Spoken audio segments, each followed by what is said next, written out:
A stick measurement has been called. It's the stick of Marty McGill. Welcome to Marty's Illegal Stick, a hockey history podcast with your host, Scott Kinville. Let's hop on that Zamboni time machine and go back in time to look at hockey's glorious history.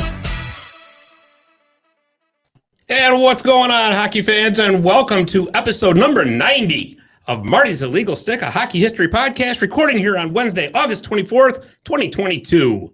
We have got a very, very fun show lined up because we've had this guy on a few times, and every time he's on, it seems to get better and better and better. So we couldn't resist bringing him back. But before we bring him in, just a few news and notes we got to clean up here. I want to let you know that our show is being brought to you by the Sports History Network, and it's powered by MyLittleFalls.com. If you go to SportsHistoryNetwork.com, you can actually get Marty's Illegal Stick swag. That's right. Mine is ordered. It's on its way. Hopefully, I'll have it on display here next week.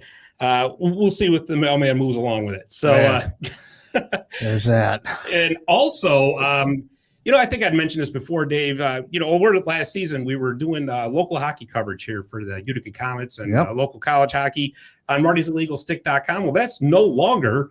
That is all going to be on 315hockey.com. It's a site that I've combined with my friend Mike Verminski, who was the owner of that site, and we decided to join forces instead of battling against each other. So this is going to be a lot of fun. And we decided to hold off one more week on our huge announcement, even though we've been teasing it on social media. So if you want to follow 315hockey.com on Facebook, Twitter, all across the social media world, subscribe and tune in and follow, whatever you call it, and then we will keep you updated. I kind of, that's what it is. I get through with the podcast. That was a pregnant pause. Yeah, something like that, right? Jeez. Yeah, well, and anyway, that voice you hear is, of course, my sidekick, Mr. Dave the Save Warder. How are you? I'm doing great. How you doing? Yeah, the gallery is here. That's right. That is right. So without further ado, let's bring him in, Dave. Yep. He is the host of the Devil's State of Mind podcast on the Hockey Podcast Network. He's also the host and involved in about 40 different other shows that he's going to tell us all about. Multiple time guest here on Marty's Illegal Stick. He is the one, the only Mr. Neil Villapiano. Neil, how you been? I've been doing very well, Scott, and it's great to be back on the podcast. I love coming on here. I love interacting with you guys. Always know I could come on here and have a laugh. With whatever's going on during the day, I know I can come on here. You're recognizing my contribution, right? Yes, very much so. Thank you. You are the true glue of this entire operation. 100%. Especially now that you switched the studio around. So right. He moved it around and all that stuff. I'm confused that I'm over here and we're like right in front of him now. Absolutely. You know what it was, because he wanted to change the camera so he can get his profile. That's what it was. Yeah, no, I don't know. My hair looked a little thinning in this shot, so I was worried about that. But lighting's going to change here shortly, so we'll see what we can do. Well, I'll get you a gift for Christmas. You put that on your head. So. Oh, geez. Awesome. No. Hey, awesome. At least I got hair to hide. Yes, that's right. Yeah. That's why I got this hat on. Oh, geez. So, Neil, what have you been up to? Oh, what haven't I been up to? I mean, obviously, still doing Devil's State of Mind, new episodes every Monday and Thursday. We'll have another one coming out tomorrow. And I kind of restarted a podcast I was doing a little bit, but I'm actually now the host of the Bridge to the Nets podcast, which covers the Brooklyn Nets over on one of our sister stations, the Basketball Podcast Network. New episodes of that podcast will be out every Friday. And luckily with Kevin Durant and Kyrie Irving, there's always something to talk about. So they definitely keep me busy, that's for sure. And, I'm doing a couple of, football podcasts, kind of jumping on some other ones to kind of help out. Death Star Reports covers the Raiders, doing that. I'm doing a podcast with a good buddy of mine from the Hockey Podcast Network. He's from Canada, for the United States, kind of a cross-the-border type NFL podcast that we'll be starting in a couple weeks. I'm back to writing for Inside the Puck, which I was writing for a little bit. I write and cover the New Jersey Devils, and I post a new article every Wednesday. So I posted a new one earlier today, which I'm sure we'll talk about. Because we'll definitely get to that in the second segment, for sure. Been kind of interesting with the reaction, but nonetheless. And I am now the official public address announcer of a junior hockey team called the New Jersey Titans, located in Middletown, New Jersey. So people get to hear my voice even more That's scary. Once hockey season, I know, right? It's terrifying.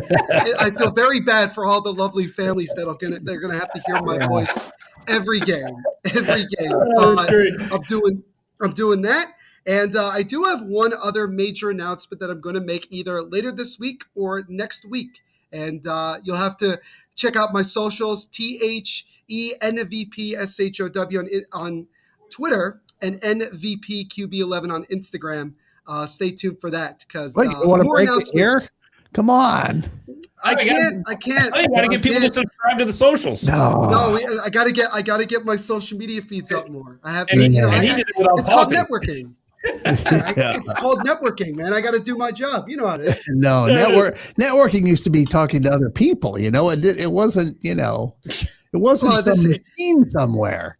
Well, there's a lot has changed since the 1920s. That's for sure. I'll pull my sweater out for that one. Well, you had to put the telegraph machine away earlier before we got in here. So. I saw people on LinkedIn bitching about people who had Rolodexes. Cut me some slack. That's quite impressive. But other than that, I'm doing really well. I'm honestly just keeping myself really busy and just taking things one day at a time. That's fantastic, man. That is, and I'm so glad you made time to come onto this show because we have actually started a new series here called The Best of the Best. And what we're doing is we're taking franchises, right? And we're taking all the players, coaches, all time, and we're breaking them down into like an all-star team format. So like a first team all-time, fill in the blank. Second team all-time, fill in the blank. And then honorable mentions. And this week we are doing the New Jersey Devils. And who else would we going to have on besides you? I mean, that's a given, right? So I hope you're ready to play. I'm ready to go. You already know I'm ready to go. This is going to be fun. This is going to be really fun. So as always, we always start with our honorable mentions because, we want to kind of prime the show a little bit. Mm-hmm. So without further ado, Neil, who are your honorable mentions?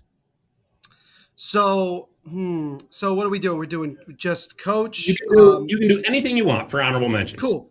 And any number. That makes sense. So what I'm going to do is I'm going to kind of simplify. I'm going to give you guys a coach, 3 forwards, and 2 defensemen. Just basically what you see in a normal game, and we'll kind of go from there. Good deal. So for coach, and this is kind of a tough one, but I'm going to go with Pat Burns, who coached the Devils in the early 2000s after Larry Robinson and helped the Devils win the 2003 Stanley Cup. Over the Anaheim Ducks, Mighty Ducks, excuse me. And the only reason is just because he had a very short stint with the New Jersey Devils. Like even after, everything, like he was only there for like 2 or 3 years, wasn't there for very long, but still won a cup nonetheless. And I think that should definitely be mentioned. As far as forwards are concerned, and this is actually like kind of fun to think about because you try to think about like who made the biggest impact left and right. One of the things Lou Lamoriello was very good at back in the day, obviously not now, but certainly back in the day, he was able he was always able to find that guy at the deadline that would take the Devils over the top, and it would be that goal scorer. Right. And for me, sticking with 2003, they acquired this guy prior to the start of the season, and that is Scott Friesen.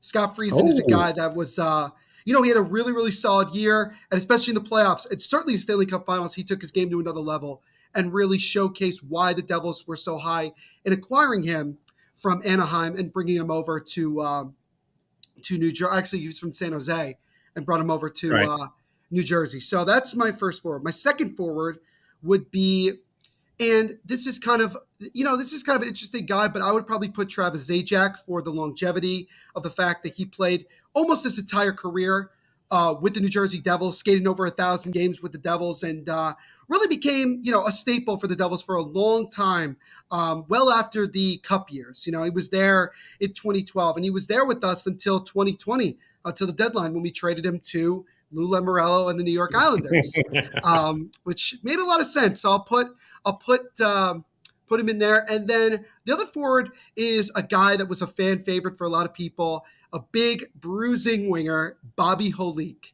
I love Bobby Holik. I love the physicality he brought. Wasn't afraid to drop the gloves. Love that guy. That guy was phenomenal. So those are my 3 forwards. My 2 defensemen are the following. We are going to go with Brian Rifalski, who came on the scene in the early 2000s and helped the Devils win 2 Stanley Cups. And obviously, he also won another cup when he went back home and played with the Red Wings, but Rifalski's up there. And, you could kind of throw out a bunch of different defensemen for this honorable mention. For me, I would also go with another guy that had a long career with the Devils, but wasn't talked about as much. And he also, prior to Nico Hischier becoming the captain of the Devils, was the captain of the Devils, and that is Andy Green.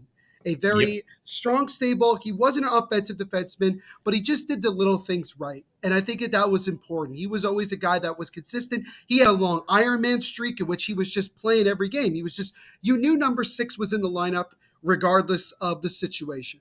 And so that would be my honorable mention. And as far as goaltending is concerned, because it's always interesting about, we already know who's going to be on the first line, so to speak. But I always like thinking about backups and things like that. And when I really, really think about it, when I really, really stop and think about it, I'm going to put Chris Terreri as that goaltender on the honorable mention, because he not only was a goalie with the Devils and one of the more consistent. He came along before Marty showed up. He was a starting netminder before Marty came into the league, and was his backup several times, and ended up becoming his goalie coach later on in his career. And was always a very, very solid netminder. Not a flashy guy. Your typical average backup goaltender, but a good one nonetheless. And so he would be in my honorable mention. So those are my honorable mentions for you. Yeah, absolutely. I agree with all of those. And I'll tell you, Chris Terreri, because I had him on my honorable mention list as well. And I had a hard time putting him there because, as you know, we're up by Utica. And we used to have the Utica Devils way back in the day. So Chris Terreri was, of course, a former Utica Devil. So when you're looking back on these lists, that little nostalgia starts kicking in, right? Right. It's like, oh, man, I want to put him on this list so bad because I actually saw him play in Utica, right? But you're right. He's a fantastic honorable mention.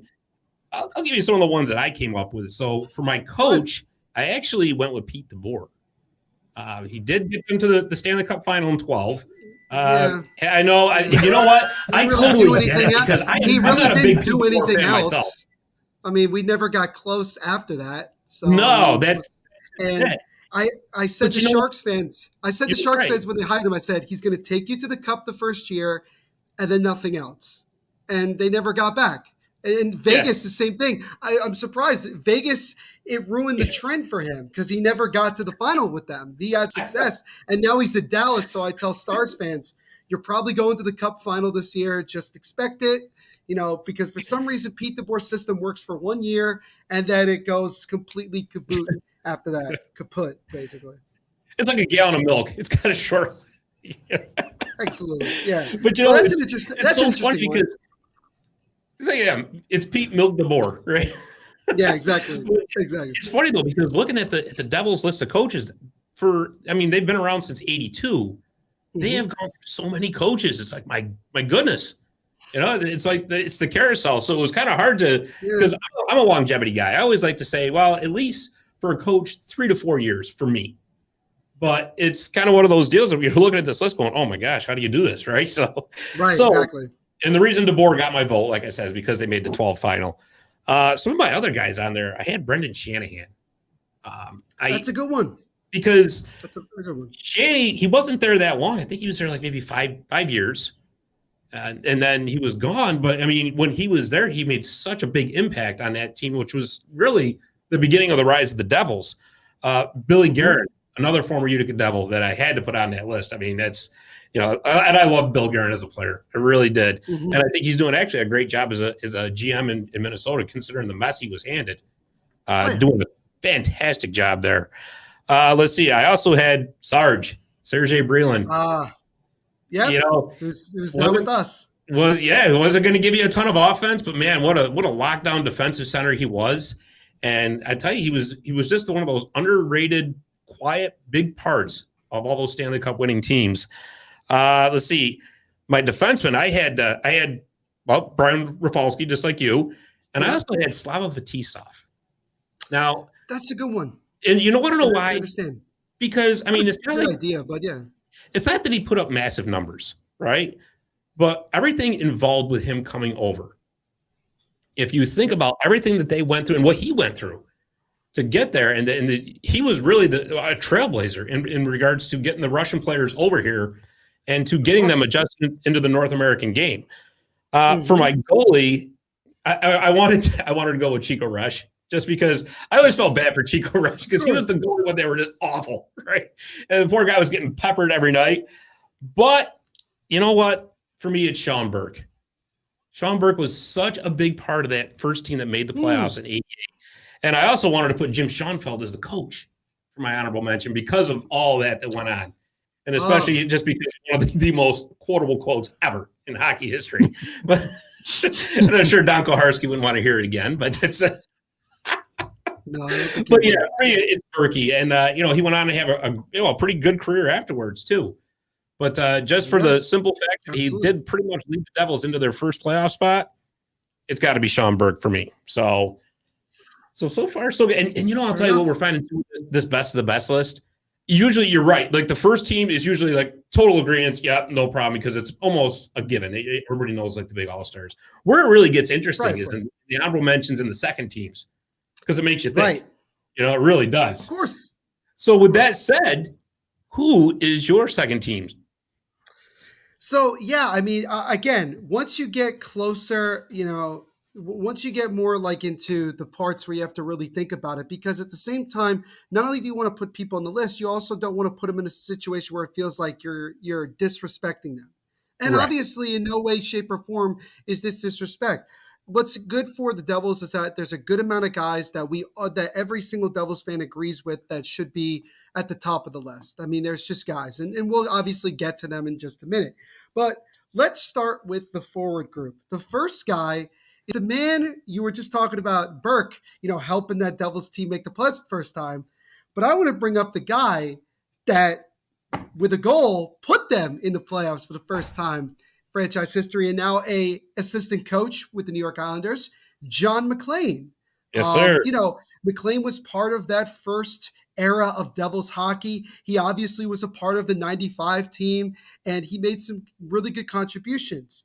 Now, do I hold it against him that he went to the Rangers afterwards? Yeah, I mean, a little bit. It's not like I can really let that go. Yeah, but, no, I get it. I mean, it's one of those things where you can't help it, right? Like you can't help, doing that. So for me, Johnny Mcclane, to die hard is what you want. Exactly. I'm sorry. Now we got an 80s movie reference in here on top of it. This is great. Die hard. But yeah, I mean, Johnny Mcclane was still like a very impactful player, and he got the Devils off the ground running. He helped the Devils get off the ground from the Mickey Mouse organization that Wayne Gretzky called us early on to getting us to the playoffs for the first time. And if you go back and listen to that Gary Thorne call, it might be one of his best calls of his entire career because of just the sheer excitement. Because at the time, Gary Thorne was working for the Devils as their play-by-play voice, and he was unbelievably pumped up that the Devils finally made the playoffs, and John Mcclane's goal and him putting his arms up in the air and just gliding to the other side of the rink after scoring that one on Darren Pang and the Chicago Blackhawks. I mean, it's a phenomenal one. So I would put Johnny Mcclane as my first forward. My second forward, and again, this is where things get tough because you feel like you're leaving out important people. The next guy I'm thinking of is the guy who was the first player ever that I got his jersey, and I got it the day before he left in free agency to go to the Rangers, and that was Scott Gomez. Gomer, it was, the thing about him is that he came onto the scene in 2000, and not only was a phenomenal rookie, he was a phenomenal player in general. He made the All-Star team. He just did everything, and he was that energy, young spark that this team needed. Because remember, by that time in 2000, it had been 5 years since the Devils had made the Stanley Cup final. They needed some fresh blood in there. And with the guys like, Scott Gomez and Brian Rifalski as well, guys like that, you needed some of those young players. Even Patrick Elias was, very young at that point. Right. Same thing with Peter Sikora, that the Arnott line, just in general. Even Arnott wasn't that wasn't considered that old at that time. He was still relatively young and playing very, very well. But Scott Gomez, man, he just came on and played like a veteran. And even in the playoffs, he became just such a valuable part to that offense, that top six. And he remained with the Devils for a very long time. And he even came back to the Devils at the end of his career to kind of, I guess, I don't know, patch things up. I'm sorry that I decided to take major money and go across the Hudson River. But nonetheless, for me, a very impactful player. And that's kind of where I look at with these lists. You're trying to look for guys that made major contributions to the organization to help them ultimately do the one thing that we all want them to do, and that is win. Now, this is very tough because there's about 5 guys that I want to put here as that third forward. Like, there's so many guys. I could label them off. I could put, Zach Parise. I could put Pat Verbeek. I could put so many different guys. But for me, honestly and truly, I'm going to go with Sergei Brylin. Because here's the thing. Sarge is the only player from those Stanley Cup teams that does not have his number retired by the Devils. If you think about it. You got Marty, yep. Scott Stevens, Scott Niedermayer, and Ken Danica. Okay. And there's one guy missing, and it's Sarge. Now, did Sergei Brylin have a Hall of Fame career? No. Was he top 5 in scoring all time with the Devils? No. Did he play 20 plus years in the league? No. And I get that. But at the same time, he was just a big enough contributor as the 4 Hall of Famers, or should be Hall of Famers, that are up in the rafters. And as I mentioned in my last podcast episode talking about Sergei Brylin coming up now as an assistant coach with the Devils, that maybe now that he's in New Jersey full time and he'll be around, that maybe the Devils start to hear this, pick it up and say, you know what? I think it's time that we honor him in some way. Now, if they have a ring of honor, he will certainly get in there. And I understand the discontent as to why putting Sergei Brylin's number up to the rafters isn't really worthy. Well, there's been guys that didn't go in the Hall of Fame that their number was retired in not just hockey, but in other sports. Right. So, I mean, it's not like that it's so out of the question. So, but nonetheless, Sergei Brylin had just as much of an impact as all those other guys. And for me, just again, because of the other forwards that we've still yet to talk about, I just think that it's still worth putting him in that top 2 line. So I'm going to go with Sergei Brylin on that one because I really, really love, what he brought to the table. Now, we go to the defenseman, and this is where it's like, it's one of those things where you try to figure out, who makes the most amount of sense. Because unfortunately, we have 3 guys who I just mentioned who were defensemen that have their number up in the rafters. And the question is, one of them may unfortunately have to come down to the second, let's call it, line, I guess. The second line, yeah. Yeah, the second line. And it's so tough. It's so tough to like which one makes the most amount of sense. And unfortunately, I'm going to go with the guy that he didn't finish his career with the Devils, but nonetheless was phenomenal.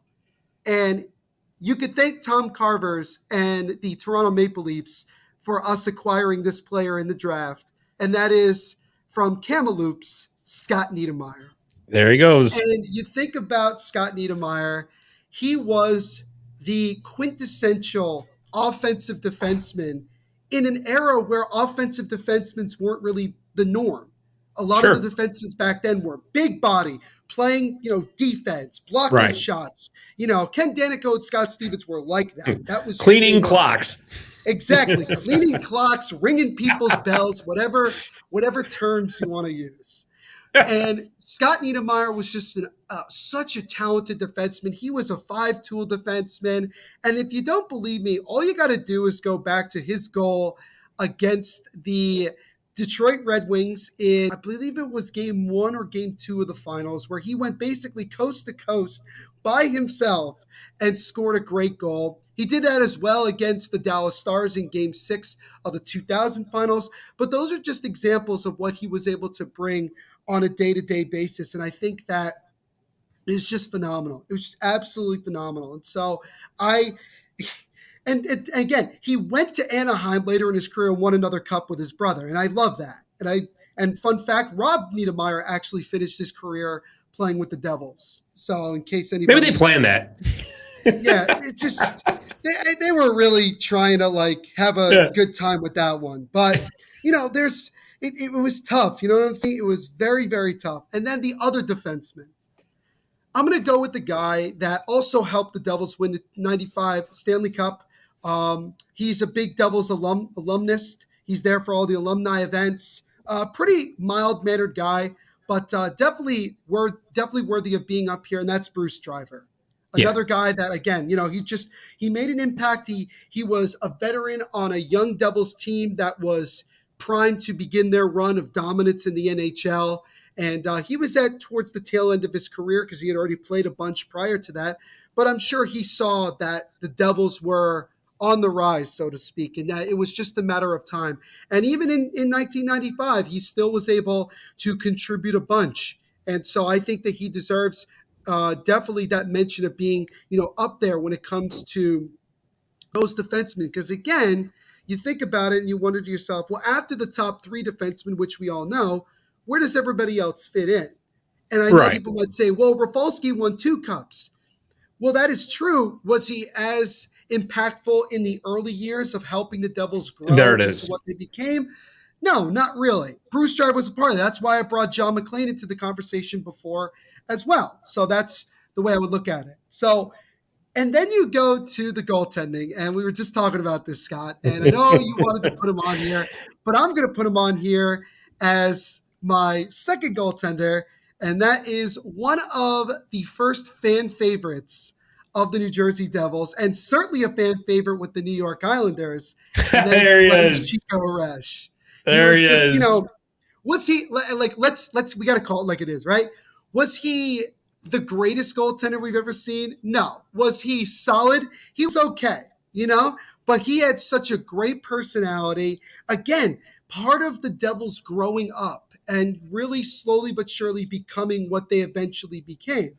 And the other thing is that he has been with the Devils as a broadcaster for a long time. I mean, he went from doing TV with Doc Emmerich. He then did a little bit with Steve Cangelosi. And now he's working with his best buddy, Matt Laughlin, on the Devils radio network, doing the games on radio. And he's still a part of the Devils organization. Everybody remembers, the Chico Eats segment they used to do on MSG back in the day.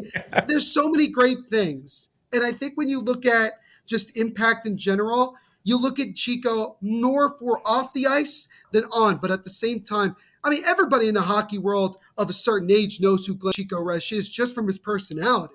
And I think that goes a long way as well to establishing some form of credibility to an organization. And so for me, go ahead. Yeah, you know what it is with Chico too? So a lot of guys you think of, well, there's one team that pops into my mind when I hear that name. With Chico, you can either think New Jersey or the Islanders. He's one of those guys that just kind of pulled that off, and he's a fantastic guy. Like I said, I wanted to put him on that list so bad, but I was also looking at his record. I'm like, hey, I know that the team. I know that's I was like, people might say like, look at those numbers. I'm like, eesh. Yeah. But you know what? I give you a lot of credit for having the guts to pull that off because I wanted to, and you did. Good job, my friend. At the end of the day, it's all our opinion, right? Yeah, it's all our opinion. So that would be that right there is my entire second line, so to speak. Who's the coach of this particular team? Oh, that's right, the coach. The coach is very easy for me, and that is Larry Robinson. Because think about this, right? We know a lot of coaches to be very, high voice, very demanding, and things like that. Larry Robinson, even as a player, was a very mild-mannered person for the most part. Except after the Devils were down 3-1 to Philly in the Eastern Conference Finals in 2000, where he absolutely just ridiculed the team, both in the locker room and in the press conference. Like he just, he wanted to send a message, and it worked. And a lot of people recognize Larry Robinson as a really low key guy who likes to joke with his players, basically like a player's coach. Mm-hmm. The players want to play for him. And he came into a weird position, if you remember. Robbie Ftorek was the coach the entire year. And then with 5 games to go in the season, he gets fired, and Larry Robinson becomes the interim head coach. And not only do the Devils survive, but thrive, and they get into the playoffs, and they go all the way to win the cup. And it was just a phenomenal job by him. And honestly, even as an assistant, because he came back to the Devils in 2011, 2012 under Pete DeBoer and was in charge of the defense. And he was a phenomenal defensive coach. Oh, yeah. And even absolutely. if you talk to guys like Mark-Edward Vlasic, Brent Burns, guys, Justin Braun, guys like that, who were in San Jose when Larry Robinson was there, they will tell you the exact same thing. They don't get to the Cup final in 2016 without that calming presence and coaching on the back end from a Hall of Famer. And here's the thing. Larry Robinson was a Hall of Famer already before he got into coaching. He was already respected as one of the greats of the Montreal Canadiens dynasty, one of the 3,000 that they've had in their illustrious history. But he was already a well-respected person. And once he got into coaching, it just worked for him. Some guys, they can't be coaches. But Larry Robinson was not only, in my opinion, in many ways, a Hall of Fame player, which he certainly is, but a Hall of Fame coach. And even just a Hall of Fame assistant. He was just a great guy wherever he went and just had a calming presence about him. And for me, he definitely deserves to be up there on the list of some of the best coaches, certainly top 2, in my opinion, in Devils history. Because again, look at what he did in the very short time that he had between the regular season and going right into the playoffs for a team that had not even gotten to the finals in 5 years. Sure. And that was a big job by him. Oh, absolutely. And I'll tell you, like with my second team, we totally agree on this one. Larry Robinson is the coach of because number one, he's always been one of my all-time favorites anyways, regardless. Of course. But the job he has done as a coach, and you know what? He doesn't really have that long of a coaching career, but it's nothing but success. And you know what? And becoming the first all he knows is winning. Exactly. That's all I know. And that's a bad thing, right? Yep. But becoming the worst thing in the world you could have. Yeah, exactly. Becoming the first interim coach to ever win the Stanley Cup. Obviously, Berube did it, in 19, but he was the trailblazer there. So beyond a shadow of a doubt, Larry Robinson, for me, number 2 as well. On my defense, we agree with Bruce Driver. Absolutely. He's another one of those guys when I think New Jersey Devils, he's one of the guys that pops into my head. Bruce Driver. Because like you said, he was there from the beginning, really, the infancy and all the way up through. And yeah, it was weird. He also had a great playoff beard. If you go back to he did. He had a great playoff beard. Yes, he did. You're right. You're so right. And it was so weird seeing him in Rangers colors when he went over there. But, it is what it is. But we disagree a little on the second defenseman. So I went with Kenny Danica. Okay. Because for me, I mean, obviously, Danica is another Mr. Devils. No doubt about it. He's Mr. Devil. I mean, that's what his nickname is, Mr. Devil. Exactly. Beyond a shadow of a doubt. And he had to be on this list somewhere. There was no doubt, just for me. And obviously I think it kind of gives away who my first pair is going to be, but take a wild guess. I wonder. But what separated him and Niedermayer for me was Niedermayer's offensive ability. And I know that's not everything in a defenseman. I get that. Right. But for me, Danica was like a Scott Stevens light. Almost, right? I mean, he was the guy that's going to clean somebody's clock. He did not solid defense. No, not at all. And so, but again, the Devils don't have the success they do without Kenny Danica. There's just no ifs, ands, or buts about it. Of course. And me, you think about it, like in 2000 when Danica scored, I think it was in game 1 of the finals when the Devils just absolutely peppered Ed Balfour and they blew them out. It was such a blowout that he ended up scoring. And I remember Gary Thorne said, let the celebration begin in the Danica household. It must be a leap year. It was like Danica scoring a goal is the craziest thing on the planet. It's like, it's one of those hilarious things. It's like, it just became not like a running joke, but it was just hilarious how he just scored so infrequent. Right. It's a leap year and it's a full moon. Right, exactly. It's everything you could think of. Going into my forwards, we agree on Scott Gomez. I got him as my center. No doubt about it. I mean, for every reason you said, and I you're right. I mean, there's just no getting around that. On the left wing, I've got Zach Parise. Seven seasons with the Devils.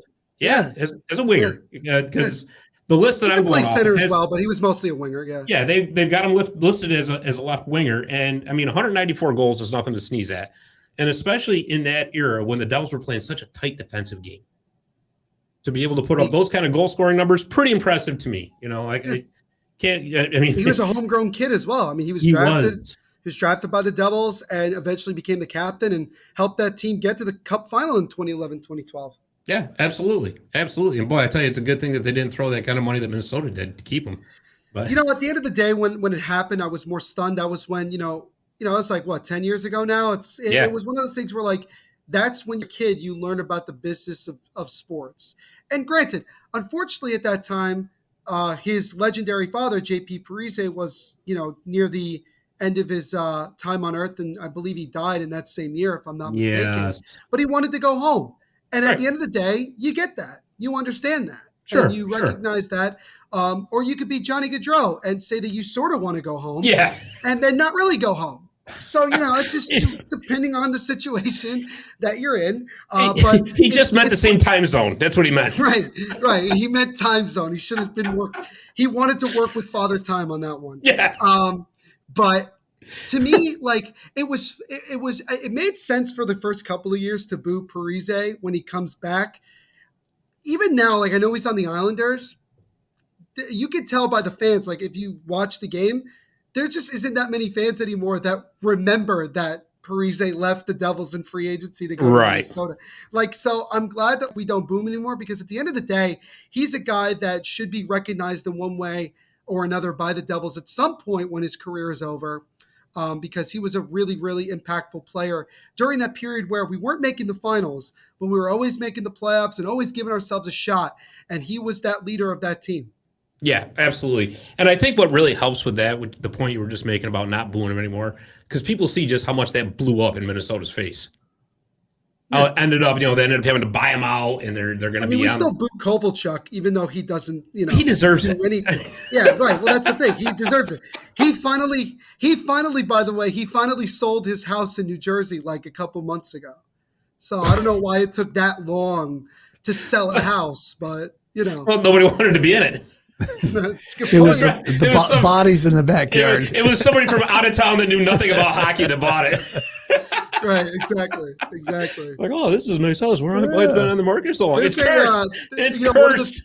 I gotta send you guys the picture because there is a graveyard not too far from my house, and there's a tombstone. There's a tombstone with the last name Kovalchuk, and I said this is where his career went to die. That's exactly where it went. That's funny. There you go. Man, that's so funny. So the other winger I got, and I had a hard time between this guy and Brian Giunta, but I went with Peter Sikora. I like it. Similar numbers to Parise, similar numbers. Just seemed to be, for me, when I watched the Devils, he always seemed to be one of those guys that just got the big goal when you needed it. And just a solid player. Didn't do anything the best, but he did everything very good. And you know what? For me, that's good enough. Yeah, and I mean he was very good even in his later years when he went to Pittsburgh and helped them win the Cup in 2009.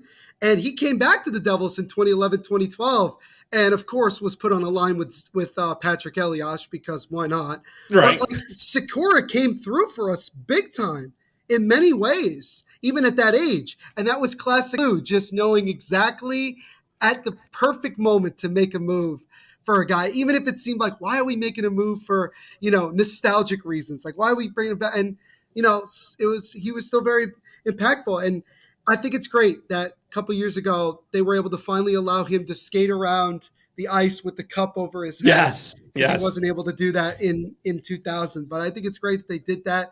And I'm glad that, he was a part of the Devils because he was a big-time gamer. Sure. Absolutely. Absolutely.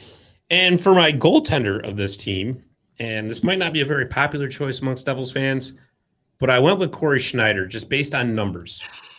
I know. I know. Are you trying to hurt my feelings? I'm not trying to hurt your feelings, but I'm just. Understand? Like, do you understand that was the only thing we had for about 5 years? Well, that's. God. Yeah, I mean. Do you know how much it hurt me to put Chris Drury on the honorable mentions over him? Yeah, it's pretty bad. Yeah. But I looked at the numbers, and honestly, yeah, he had a losing record. He was 115 and 133, but he had 17 shutouts. He had a GAA of 250 or 2.50 and a save percentage of 915. What's that? You want me to rant today? That's what you want me to do, because I've had to talk about this man for a long time. Well, if you want to make a comment, you can feel free. Go right ahead. I'll let you finish, and then I can make my comment. No, go ahead. I can't wait to hear what you got to say. So whatever I got to say is inconsequential at this point. So everybody loves to crap on the fact that Bo Horvat was the pick that ended up being dealt away from New Jersey to Vancouver in that deal, and you look at what Bo Horvat has done now and where Corey is, but. You have to understand that was during the time when Lou was at the end of his time in New Jersey, and we were one of the older teams in the league. We weren't rebuilding. We weren't even close.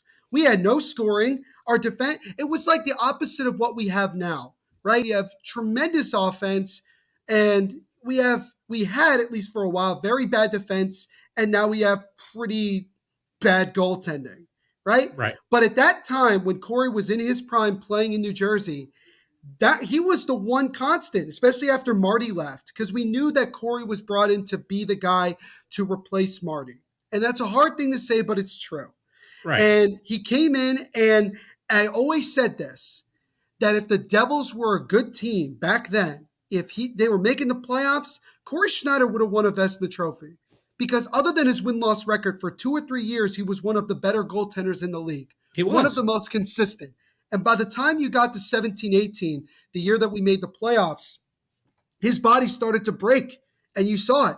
He lost his job to Keith Kincaid, and he wasn't able to regain it until the playoffs when Keith Kincaid got shelled in game number 1 against Tampa. Mm-hmm. And then Corey came in and looked like the Corey Schneider of old. And though he tried to keep pushing it years after the fact, it just wasn't able to work out, and it was tough to buy him out. But it had to be done. We had to accept that the Devils had to move on to another goaltender, and unfortunately, we are still looking for that number 1 goaltender. Could it be one of the guys we have now? I'd like to hope. I'd love to hope. And hopefully, Scott, you don't have to bring me back on to rant about goaltending again anytime soon. I don't need that. It's not good for my blood pressure. I'm 25 years old. I'm not trying to die before I reach 30. So anyway, Corey was a great.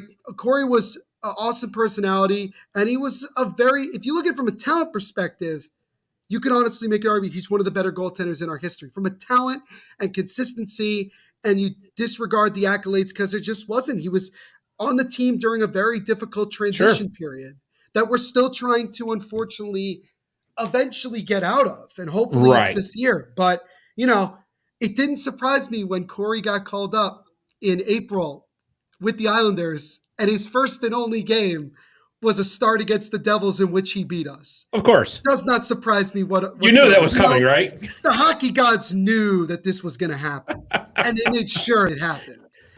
And I still have his jersey. I still think he's a phenomenal guy. I'm still trying to see if I could get him on the podcast, hopefully in the future, because he's just. Oh, that'd be cool. It was awesome. And but I could see why you would put Corey on there. I understand it. Yeah, I mean the talent was there, no doubt about it. It's just I think he was more of a victim of circumstance more than anything else. So right, of course. Okay, so we're down to 1 now. We're down to our all-time best Devils team, and of course, being the Devils guru that you are, I got to have you lead it off. So without further ado, Mr. Villapiano, let us hear your number 1 all-time New Jersey Devils team.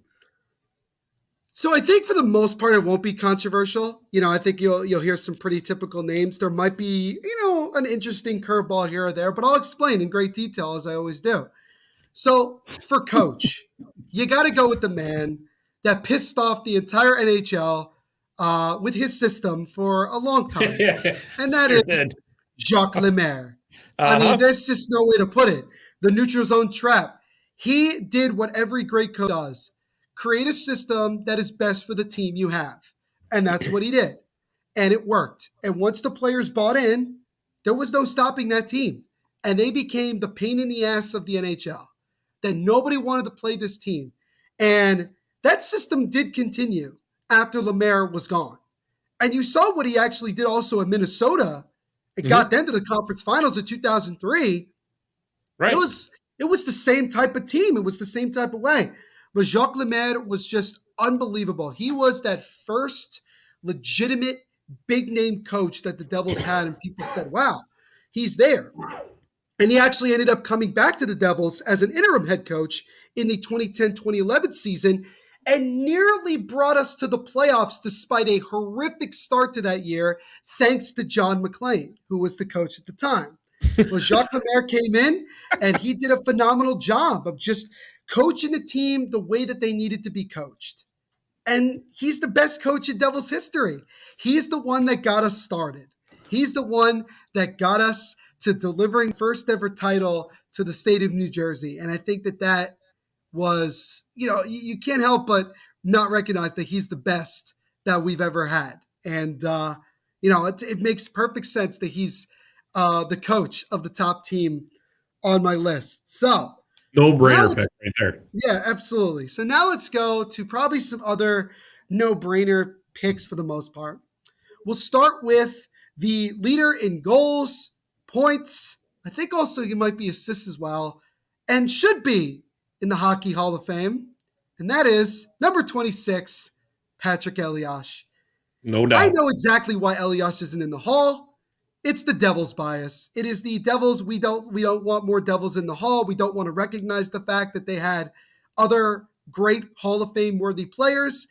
But eventually the older committee will die, and then Elias will probably get in. They're still mad about the neutral zone trap. They're still very upset about that. They're still having PTSD from 1998. But, Patrick Elias was that goal-scoring legend that we have. He was there every year. He gave it 110%. He would score 30-plus goals a season and would be one of our top guys. And it started even from a young age when he was on that Arnott line with him, Jason Arnott, and Peter Sikora. And as he continued to flourish more and more in his career. And what's great about Elias is that I went to his last game he ever played. And I remember it so vividly. It was the final game of the season against the Toronto Maple Leafs, which the Leafs had just begun their, era of, the core that they have now. Right. And we were obviously not going to the playoffs and everything. We had brought up a couple young guys. And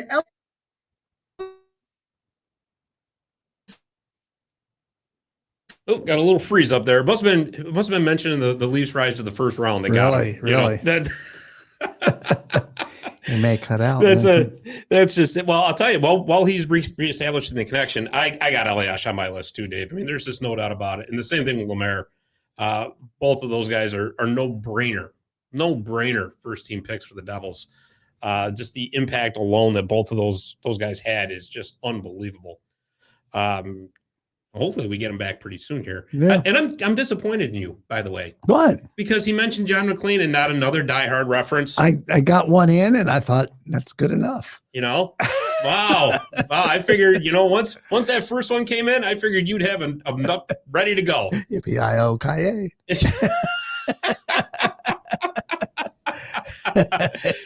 Did I miss something? And he's all right. Well, we lost you for a minute. He wanted another John Mcclane reference, and so I had to give him one. Got you. All right. No worries. So, so after that, at the end of the day, Patrick Elias is going to go down as the greatest, goal scorer, overall, I think like forward, skater, I guess you'd say, but skater. Mm-hmm. Frozen again. Of the Devils organization. And even when you think about it, like I remember when Andre Palat signed with the Devils in free agency this year, Elias was so vital in explaining and kind of giving in detail to Elias, giving detail to Palat about what it's like to play in New Jersey. Elias still works with some of the young players. He comes down and helps the team out in many ways.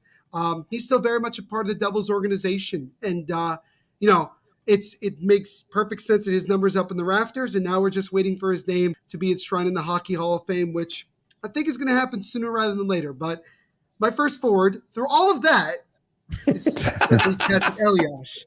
So we got one going here. We got one going. So now we go to another winger. And this is a guy that became one of the most hated players in NHL history. Oh, I know where you're going with this. Was one of the clutchest players in NHL history. Where you're going. And that is Darren McCarty's best friend. And I say that because Claude Lemieux, who won the Conn Smythe Trophy in 95 as playoff MVP, and then was proceeded to be dealt weeks later to the what turned out to be the Colorado Avalanche and start their history. That 95 season, especially in the playoffs against Boston and then Philadelphia and then playing in the Stanley Cup Finals against the Red Wings team that everybody thought they were going to get swept. Yep. And they ended up doing the role reversal. And who was the focal point on the offense? It was Claude Lemieux. And he came up with those big-time goals when you needed it, and he carried that team on his back throughout that entire time that he was there. And even when he came back to the Devils in 2000 for a short stint, he still was able to contribute some as well in the playoffs and help the Devils win a second Stanley Cup in 2000. And it's funny how, he's considered to be one of the most hated, not by Devils fans. The funny thing is that, was he disliked? Yes. But it wasn't until he went to Colorado and started his whole craziness with the Avs and the Red Wings rivalry. Up until that point, he was an annoying-ass player, but he was a clutch player, and he continued to be. But with the Devils, he really was that first clutch, big-time player that the Devils had in their team. And he made sure that he always was able to live up to the hype and come through when they really needed him most. So give me Claude Lemieux for that one. And then we go to another player that he wasn't on the funny thing about him is that did he play his entire career with the Devils? No. But he later became a captain of the team and was one of the more long-tenured Devils that Lou actually ever brought in. And that is number 15, Jamie Langenbrunner. Oh, Langenbrunner. Oh, interesting pick. Langenbrunner was another consistent 25 to 30 plus goal scorer every year. And he was a guy that bought into the Devils right away when he came over. He bought into them right away and immediately loved playing for the Devils. He represented Team USA very, very well. And he represented the Devils also well. But he was just very, very good. And you look at it from a points perspective, when he was with the Devils, he ended up finishing 15 points shy of 400 in his career with the red and black. That's pretty good. Sure is. Again, he didn't play his entire career in New Jersey, and he didn't finish his career with the Devils either. So he kind of bounced around and played a bunch of years. He was in Dallas, and he went back to Dallas later on in his career. Yep. So it was big. It was big for him to come to the Devils. He was a very well-known young name when he came over to New Jersey and really just fit in right away, and then was a mainstay for, almost a decade. And I think he was an Olympian too. What's up? He was an Olympian too. He was an Olympian several times. Yes. So he's a great player. Do I think he's a Hall of Famer? Could make an argument, but he might be just on the outside looking in. But, veterans committee, you never know with these things. You never know when they get in. I've seen lesser players get in for whatever reason. But, I think, just think about the impact Langenbrunner had on some of those cup teams, and the fact that he was also just a great leader, both on and off the ice. I think says a lot about him. And he was just another recognizable name for a lot of Devils fans, even of my age. Like, a lot of us know who Jamie Langenbrunner was and what he was able to bring to the table. So now we come to the most obvious part of the first team. Very obvious, right? Very obvious. So my first defenseman was the captain of the Devils for all 3 Stanley Cups. And we can thank the Blues for basically stealing Brendan Shanahan away from us. in order for us to acquire this man as a consolation prize. And that is the most intimidating defenseman potentially in NHL history. And that is number 4, Scott Stevens. Oh, yeah. And all you got to do is go back to the video of him in 95 looking at the Red Wings bench, pointing at them saying, "You're next, you're next, you're next." And he meant it. And you think about some of the bone-crushing hits he had in his career. He knocked out Kozlov in the 95 finals. I mean, he knocked him out, quite frankly. You look at Eric Lindros, at least just going to say that 3 times Scott Stevens put Eric Lindros' lights out. And Eric Lindros was no small man by any stretch of the imagination. He was much bigger than Stevens. Yeah, huge. And then he went after guys like Matt Sundin. He was not afraid to go after your top guy. And the most iconic one, which ended up not working in the Devils' favor, but it was that Game 6 in 2003 Cup final against the Anaheim Mighty Ducks, where the Devils were getting blown out. It was clearly obvious that they were not going to win that game. And in the second period, you saw Scott Stevens with his head, with Paul Kariya's head down, put him out and put him out cold. And he laid there, and nobody thought he would come back in that game and maybe even the series. And as we know, Kariya came back, had that big slapper. Yep. You know, Gary Thorne with the unreal call at that time, but it was still a huge hit nonetheless. And that was just what Stevens was. And he won a Conn Smythe Trophy in 2000 for a lot of those bone-crushing hits and being able to slow down some of the top players in the league that year. I mean, you're talking about Pavel Bure against Florida. You're talking about Matt Sundin against the Toronto Maple Leafs in round 2. And you're going up against guys like Eric Lindros and like even Rob Brendamore and the Legion of Doom in the Cup finals. And then you go to the Cup final and you're going up against Mike Modano, Brett Hull, Darian Hatcher, and he was able to shut them down for the most part and really help the Devils have another, what many consider to be an upset in the Cup final in 2000. And he deserved that Conn Smythe. And he was a guy that was very well respected and feared throughout his entire career with the Devils. He kind of brought that intimidation from other teams that you don't want to play the Devils. You don't. Nope. He was that one of those number guys 4 is on the ice. And Stevens was one of those guys that looked like he was straight out of Central Casting. You know, he was just, he was so unbelievably intimidating. And, you know, he was a solid coach as well when he coached a little bit with the Devils. He's a good analyst as well, very smart hockey mind. But when you talk about the defense of the New Jersey Devils all time, you can't not talk about Scott Stevens. Yeah, so no doubt. Makes sense. And then we go to the guy that you, with so much disrespect, put in the second because of talent, because of offensive capability. But there's a reason they call this man Mr. Devil. And I'll always remember him talking about when he got drafted, his first reaction was, "Where the hell is New Jersey?" And for 20 years, he made New Jersey his home and was part of the Devils growing up and going through that Mickey Mouse era and everything to winning 3 of those Stanley Cups, and is still an indelible part of the Devils franchise to this very day. And that is Mr. Devil himself, Kenny Danica. And I don't really think I have to explain in other details. Yeah, the dude was not a goal scorer.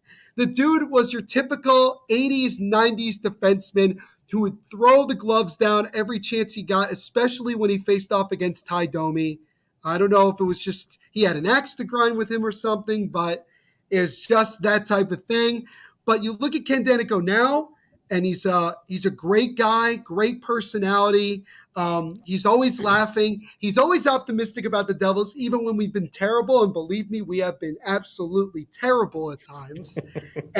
But he still supports the red and black to the day he dies. And we all love Kenny Danica, and his number rightfully deserves to be up there with all the others. I believe he was the first Devil to have his number retired. I'm pretty sure, and then it was Stevens after that. But Ken Danica, man, you talk about that. You talk about a defensive pairing of Danica and Stevens. My goodness, that's straight out of WWE. especially with the players we have in the league now. I don't think a lot of these young players would want to face off against these guys right now. No. I don't think so. So those are my two defensemen. And now we come to the most important position in the game of hockey, and that is the goaltending position. Something the Devils apparently forgot about for the last decade, or at least the last several years. And when you think about goaltending, you think about the NHL, there's one name that comes up, controversially or not, as arguably, in my opinion, not arguably, but 1,000% the greatest player, the greatest netminder in NHL history, and that is number 30, Martin Brodeur. And I mean, I could go on and on about all the records that he has. And yeah, the one blemish that he has is that he lost a Stanley Cup final to Patrick Waugh, to which I argue that what if Marty had won that cup? Right. Would there be any argument whatsoever? You know, I get the whole neutral zone trap stuff, but I just want to be clear about this, and I'm blanking. Barry Melrose, back in the early 2000s, you know, he talked about Marty's going to go down eventually as the greatest netminder to ever play the position. This was in 2000. This was before he had won the next two cups and did the amount of stuff that he did. And Marty Brodeur grew up as a fan of Patrick Waugh. Mm-hmm. And you looked at that 2001 Stanley Cup final as the greatest goaltending matchup of all time. Because you got two of the top three netminders in NHL history going off in a 7-game series. And it was phenomenal. And obviously the Devils, they should have won the cup, but see here nor there. But Marty continued to break records. He has the most wins, the most shutouts, most games played. I mean, I could go on and on, right? I was there in person when Marty got to 552 and became the winningest goaltender in NHL history, a record that will never be broken. Because the way I don't think so. Nowadays, not going to happen. Nope. Marc-Andre Fleury, you know, he's still got about 200 plus to go, and he doesn't have very much time left in the league, so it's not going to happen. And I think one of the other incredible things is this. Martin Brodeur was in his 40s when the Devils went to the Cup final in 2011-2012. Think about that. He was in his 40s. Absolutely amazing. And he helped them get 2 wins away from winning a Stanley Cup. Yeah, that's old. That cup, I mean, if he, I don't like talking about. Well, Dave still thinks he can do it, so that's 40s. Yeah, that's young fair. whippersnapper. But he defied, and you know the biggest thing of all, because we talk about impact, Scott, is this: he had his own style. Nobody can replicate what Marty did. The flopping, the crazy scorpion saves, the poke checking, the way he played the hell, they changed the rule book for goaltenders because of the way he played and became a third defenseman or like a fourth forward for a lot of guys. And if you have all of that going for you, why aren't you considered the greatest player at your position? That's why I say Will Chamberlain's the greatest basketball player of all time, because they changed the game. Because he was so dominant. They changed the game to slow him down. That's what they did. That's what they did to Marty. They changed the rules to slow him down. And he still kicked butt. And he was phenomenal. And I wish he would have been able to get to 800 wins. Obviously, him going to St. Louis was a tough pill to swallow, and it was very weird. But, you know, Lou had to make the choice to move on to Corey. He had to. He had, you know. Yeah, but you know what? You know what that was, don't you, right? That was St. Louis's revenge for the Scott Stevens, Brendan Shanahan thing. Right. Yeah, it was totally that was totally it. Yeah, Ken Davidson wanted to make his mark there. But it's great that Marty came back and he now works with the Devils, and he's our best recruiter in free agency. I mean, especially for net minding, I'm like, we have a guy that can convince literally anybody to join our team, especially if you're a goalie. And look at all the young netminders we have. They have a chance to talk to Marty a bunch. You're talking about the greatest goaltender to ever play the position with, honestly, one most not talked about backup goaltenders that had a phenomenal year, and that was Scott In that 1 year that was hurt, Scott Clemenson won like 30 games, something ridiculous. Like it was incredible and Scott Clemenson still works for the team. But Marty Brodeur, man, he's the GOAT. He's the greatest to ever do it. They changed the rules because of him. He broke all the records. Yeah, he has one fewer Stanley Cup than Patrick Waugh. And I mean, it is what it is. But at the end of the day, you can't deny that Martin Brodeur isn't just the greatest goalie and player in Devils history, but the greatest goalie and one of the best players in NHL history. And for all of those reasons, obviously, he's so question for you. A serious question now. So if he's that good, how come you guys have such a goalie problem right now? If he can attract anybody. That's not a roast. That's not a roast. That is a legitimate question that I have been asked before. So I appreciate that question. Yeah. So my honest opinion of this is simply, number one, Marty is not a coach with the team. He is an assistant to the assistant general manager. He has his own role in the day-to-day operations of, scouting and things like that. He kind of is, he's kind of Tom Fitzgerald's right wing man. He's always involved in everything. When it comes to coaching, the Devils have definitely struggled to find a really solid goaltending coach. Dave Rifalski, I mean, he's okay, but he's only had 1 year. And it's tough to say how good or bad he is if guys are just not getting healthy. And last year was just abysmal because of injuries and things like that. So, I mean, it is what it is. And yes, you would think that with the greatest netminder ever in your building every day, that somehow the Devils would be able to find another really good goaltender. But I will simply also answer by saying they don't make him like Marty anymore. They just don't. He can't teach what he did. He's one of those guys where how he played and what he did, he can't teach that to him. He can give pointers, but he can't teach it so that someone else can do it the same way. So that's the way that I look at it. So I would obviously love to see Marty become some form of a coach at some point. Maybe he will. But, I can fully understand why people outside the Devils organization would say, you have the greatest goaltender of all time. How can the Devils be struggling this much to find goaltending? It happens. Well, if it makes you feel better, Neil, that phone that you heard in the background, that was Marty calling to tell Dave, hey, pal, I hung up on him. Listen, you get my credentials and you can run your mouth, okay? Yeah, okay. Barry wants Gump in the net. Sign Gump. Bring Gump back. Bring Gump back. Jesus. I'm going to give you mine because we almost totally agree here. Almost. So we agree on, obviously, Lemaire.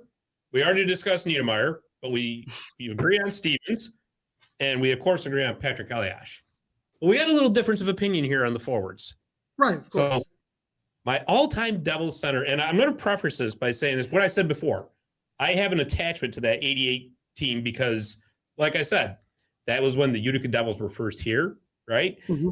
And there was a lot of Devils that had actually come out of the Utica team that went up, like Paul Eisenbar, Kevin Todd made it up there, Claude Vilgrain, Jeff Medill, the list goes on and on. Right. But one of the early Devils that I always liked was Kirk Muller.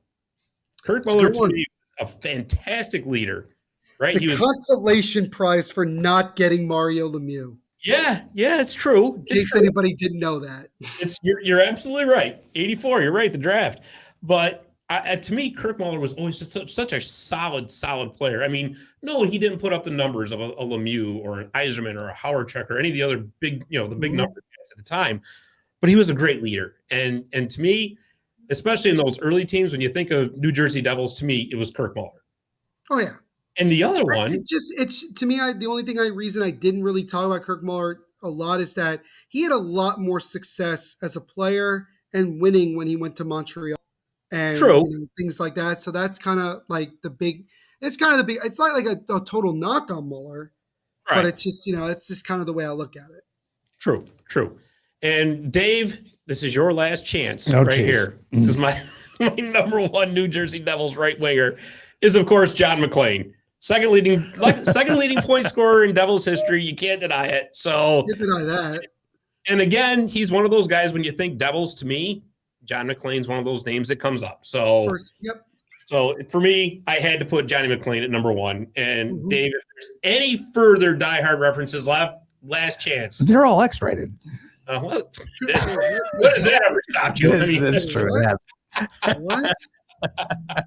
Well, I mean, there's some other. I mean, we talked about it before. Patty Verbeek was up there. Great that he also went to the Rangers. So kind of, and he didn't win anything until he went to Dallas late in his career. So there was that type of situation. And you got Sundstrom. Thomas Sundstrom was actually an underrated Devils player back in the early to mid 80s. I believe he was a part of that team that made the playoffs for the first time, if I remember correctly. And then you have, and I could see it clearly, but like for some reason his name has escaped me at the moment. He had several sons that played in the league as well. But he was the first that came over from Sweden to play in the NHL. And I could see him clearly, but I think it started with an S. And I don't know why I'm blanking on this. And while you're blanking, Andrew says that Marty is amazing, but I can rattle off a handful of dudes who can be in the Canvo. Dominic Hasek. Yeah, no, it's a good point. And I think, Andrew, that's a really good point about that. Yeah, Dominic Hasek, in my opinion, is the greatest goalie in international hockey. I mean, when you talk about international, because again, Marty and Patrick Waugh came from North America. They came from, Canada.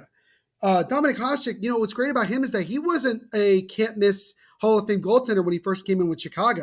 It wasn't until he went to Buffalo that he really took off. Became, he won more Vezinas than both of those guys. And would it have been great for him to win a couple more Stanley Cups? Of course, but it wasn't because of his doing. He was the dominator. That's why do you think they called him the dominator back in the day? And, he's top three, in my opinion.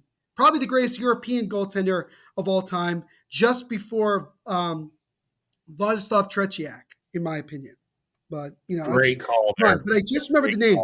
I don't know if it's his son. I think it is. His son just signed. He just signed with, I think it was Carolina yesterday. And that is Paul Stasny's father, Peter Stasny. Yes. So forced Stasny to come over to the United States, and he played with the Devils. And look, it was a very short time. It was a very, he had 173 points, and obviously he made much more of a name for himself when he played in Quebec with the Nordiques. But still, he was another one of those big name guys that I actually, even for myself, didn't realize. I was like, wait a minute, Stasny played for the Devils at one point? You're right. I was like, I didn't even know that because obviously I wasn't alive for that. But it's a very cool thing. But that's just another name. Geez, that's why he wasn't big on Kirk Muller, because he wasn't alive for that yet. Kirk Muller. No excuses. That's awesome. That is awesome. But I'll tell you what, there they are. Those are all-time teams. Oh, that was pretty cool. That was really cool. And so what I think we're going to do, we're going to go to breakaway trivia, and we're going to go to our commercial break. And then when we come back, we're going to talk about the current Devils and the outlook for this coming season. Andrew's still griping. No, he's got some, he doesn't think Wilt Chamberlain is the best. He thinks MJ. So just think about that during the break. I'll tell you what. I don't want to do this. We'll go on Neil's basketball. I knew he was going there. Yeah, no doubt. No doubt. All right, so for breakaway trivia, though, of course, this is a Devils themed one because obviously we have the guru of the Devils on. So when the Colorado Rockies had moved to the New Jersey Devils in 1982. Not the baseball team, but not the baseball team. You're right. I know. Well, he was looking at me. I'm like, yes, the Rockies. Okay. He's like, no, baseball. I'm like, no. I'm confused. Look it up. You'll see. Anyways. Mr. Google, come here. Who was the first New Jersey Devils coach? The answer when we come back. Visit My Little Falls and stay connected with the latest news, information, and events in the city and the area. Our mission is to generate interest in the community and connect residents in a more meaningful way by facilitating deeper conversations about how these stories will shape the future of the Mohawk Valley. Join thousands of weekly visitors who stay up to date with feature stories, interviews, videos, our event calendar, and print publication, the Mohawk Valley Express. It's about timely local news for the community, keeping citizens informed about important issues, telling about the people who live and work here, and giving locally owned businesses the opportunity to reach a very targeted audience of locals and tourists alike. It's a whole new form of media-rich content developed specifically for today's mobile lifestyle and listeners. You can download our iOS app in the iTunes Store, listen to our country music streaming radio station, or sign up for a weekly newsletter. Stop by today at myvalleyfalls.com. You'll be glad you did.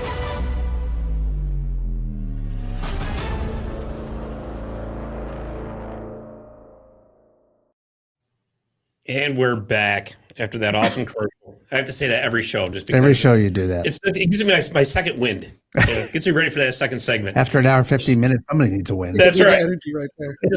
Don't break it.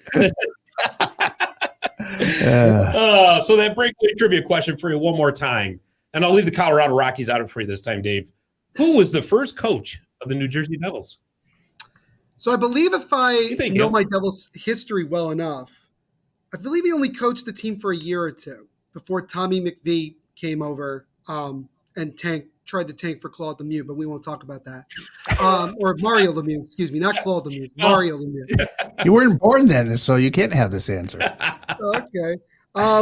But if my Devils history, because I research these things, I am a Devils history buff. I believe it was Billy McMillan, if I'm not mistaken. Ding, ding, ding, ding. You are correct, sir. He was actually the coach of the Colorado very Rockies. long career as a player, I might add. Yes. From 1966 to 1978, if I remember correctly. Yes. You Googled it during the commercial. There's no way. I did not. Where were your hands? Show your hands. Oh, that's awesome. He had actually taken over for the legendary Don Cherry in Colorado. That I didn't know that. Yes. That I actually didn't know. Then they moved to Jersey in 82, and he was there until November of 82. It didn't last long. Was that after Don Cherry was in Boston? Yes. That was well after. Okay. So Cherry got fired in Boston, got hired in Colorado, and he just didn't get along with management there. Imagine that, right? And he wasn't there. What happened in 82, I think I can understand it. Yeah, exactly, right? But you're right, Billy McMillan. And then Tommy McVie took over. And I'll tell you, he was a big fan favorite here in Utica because he coached the Devils, and but anyways, interesting guy from what I understand. From what I understand, this guy was just completely interesting. But anyways, that was then, and this is now. We are rolling, my friend, into the 2022-23 season, and the Devils have made a lot of moves this offseason. Sure. I'm just going to throw it right out to you. What do you think? How's it looking? It's tough because, there's still a lot of question marks in terms of the full roster. You can make a pretty good guess for the most part when it comes to the forwards, defensemen, net minding, who's going to be on the team. But I think the most interesting part of our team at this point is the bottom six. There's going to be a lot of players competing for those spots. A lot of Utica guys, definitely. If you think about it, Fabian Zetterlund, who really the second time around when he came back to New Jersey at the end of the season, really kind of took the bull by the horns and made, did some really good things, which I think is going to have the Devils keep an eye on him. I'm glad that they were able to re-sign him. I didn't think that was ever going to be a problem. It was just interesting that it took longer, but they were trying to focus on other players on the team. So you got that. Alexander Holtz.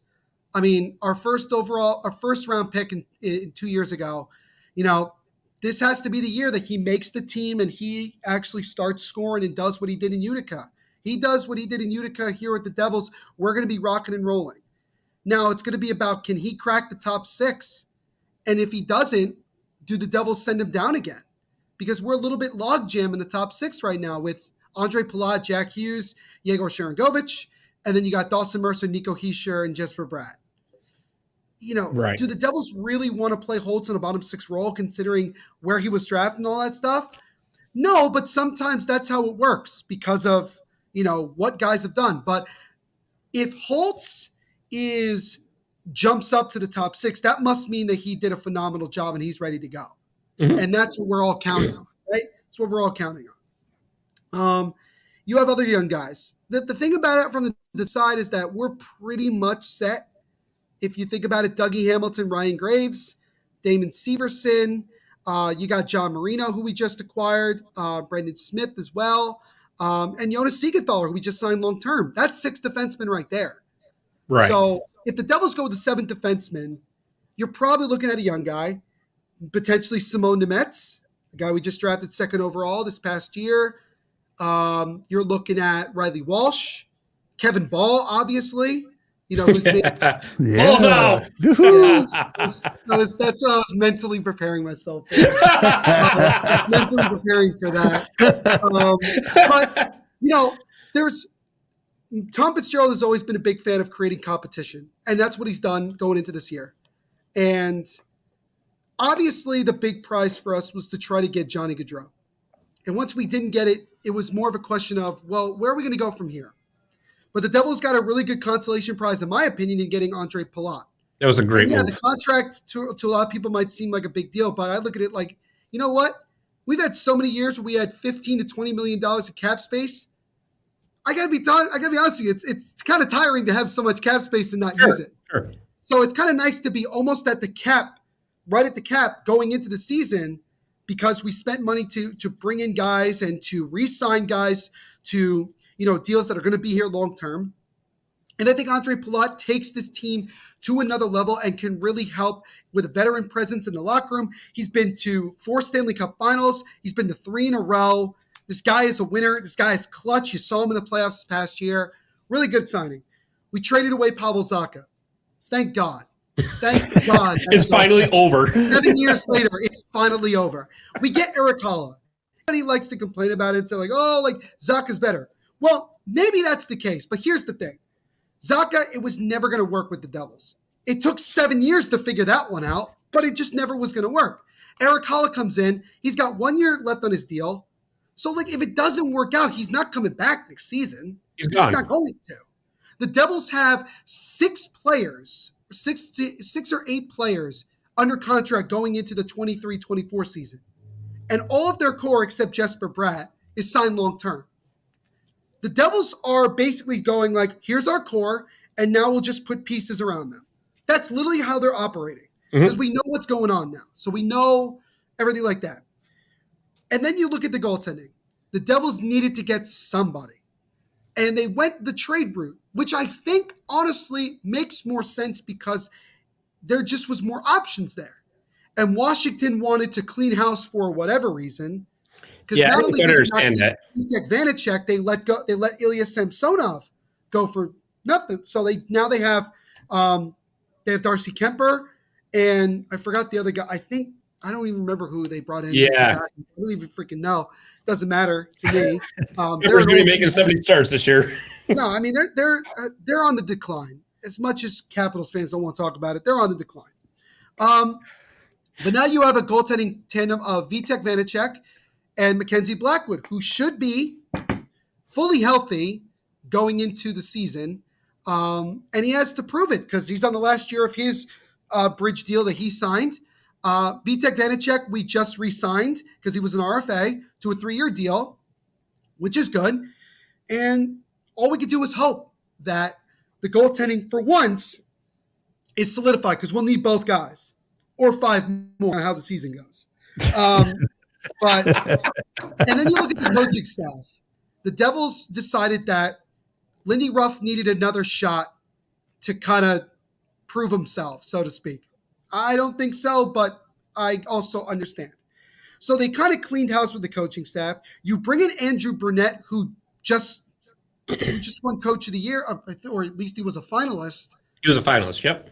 As the interim head coach of the Florida Panthers, who won the President's Trophy, well over 100 points. It was phenomenal. And he comes in as an associate coach, which tells you right away that this man is going to be the head coach of the New Jersey Devils in the not too distant future. Just going to call that like it is. Interesting.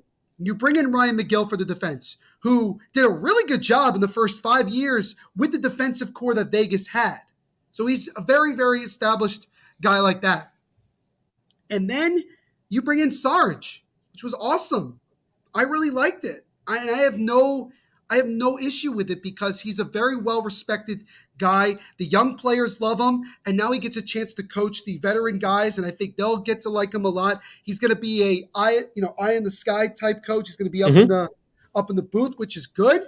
Chris Taylor is going to move down to the on ice area, and you still got Dave Rifalski, which is fine. I mean, he deserves another shot. I know. I mean, again, so many bad circumstances with the goaltending that who is to really blame for what happened, right? Just an unrealistic year that happened for the Devils. But the coaching staff improved, in my opinion. The offense, I think, improved in some degree. The defense is our strongest part of our team, which when Tom Fitzgerald took over, it was our weakest link. Now it's our strongest link. I have to bet on the hope that the goaltending tandem is good. And so it's a team with a lot of interest going into this season. It is. I think they're vastly improved, to be honest with you, from last year. Andrew, who actually, I forgot to tell you, he's one of our co-hosts, and I got mixed up as to what week he was busy. That's why I didn't get I'll get home about that afterwards. But he's also a huge Capitals fan. And so he's going to comment. Here it comes. So I'm going to read off the comment here. I can read it myself. You can see it. Okay. Yeah. I see it. Like I like how it starts.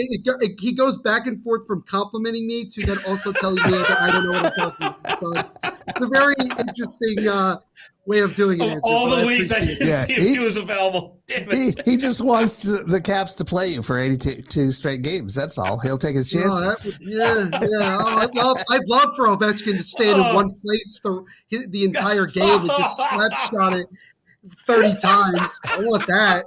I want Tom Wilson to go after our young players. Oh, here we go. I'm not even roasting. I'm just speaking facts. This is great. This is great. I don't even hate the Capitals. That's the funny thing. Do I go like, oh, dude, the Caps suck? I'm like, no. They've been good for over a decade. They've been good for a decade plus. Oh man. It's time. It's time. You do have to rebuild at some point. Ovechkin's not going to score 50 goals a year forever. Right. But I'd say now he's got to come on next week. There's just no if and ors or buts about it. We'll do a Capitals discussion, and Neil, you can chime in. That's what. Yeah, right. I'll chime in the comments. Exactly. A little bit of chirping going on. Yeah, there we go. Right up till he breaks Gretzky's record, Willie is the real example to your earlier point. Okay. Okay, interesting. Oh boy! But yeah, he'll probably break the Gretzky record. I'm counting on it. Yeah, it's just. I mean, again, it's another discussion for another time. But I mean, it's absolutely incredible that he's been able to stay away from injury the way he has. Actually, you know what? Tom Wilson is just one of those guys that you hate him when you're playing against him, but you want him on your team. Right. Without a shadow of a doubt. But going back to the Devils, interesting with the coaching, because as we have discussed several times, and especially at the game we were at last year, several Devils fans wanted Lindy Ruff gone. Gone. I remember how much I had to apologize to your kids. It was my fault. Your youngest daughter was not happy. Your youngest daughter was not happy with me. She'll get over it. She'll be all right. They trade if Zetterlund doesn't make the team. I don't know. Well, listen. She's been to enough games in Utica that she understands. Trust me. Okay, good. As long as I understand that. Yeah. As long as I understand it. But no, there was a lot of fans that wanted Lindy Ruff gone, and the players were really the ones that said, "No, we actually like the guy. Let's give him one more chance and see how it works out." Absolutely a great move bringing in Andrew Brunette, but it kind of makes me wonder, where does it leave Kevin Dineen in the coaching chain of things? This is a good question, because actually before we thought about Brunette, because again, we did not know when the offseason began that Brunette was going to not be with Florida. Right. I mean, he didn't get fired. He just basically the Panthers were like, "Oh, we're going to bring in Paul Maurice. We want you to stay." But it's like, to me, it was like, that's kind of bad that he was kind of treated badly at the end there. And look, Tom Fitzgerald and Brunette played together in the NHL. So there is that relationship. And it kind of goes back to Mike saying that a great person that I admire, always tells me, you never know who you're talking to. Why? You never know. So, it kind of happened that way in that situation. But when you leave for Kevin Dineen, I believe this. I don't want to say this is a theory. This is just my belief. I believe that the Devils spoke to Kevin Dineen about the possibility maybe down the road. And I just think Kevin Dineen probably enjoys more of the process of developing young players and things like that. I mean, he has experience as an assistant coach in the NHL and obviously as a player as well. But maybe it's just a different pace. Maybe the Devils trust him so much when it comes to the development of the younger players. Because, right. I mean, look at the job he did this year. Look at everything Utica accomplished. Absolutely. I mean, if that's not a job well done, I don't know what is. Because here's the thing. I knew Fabian Zetterlund was a good player 3 or 4 years ago when he played in the prospects camp against some other prospects from some other teams.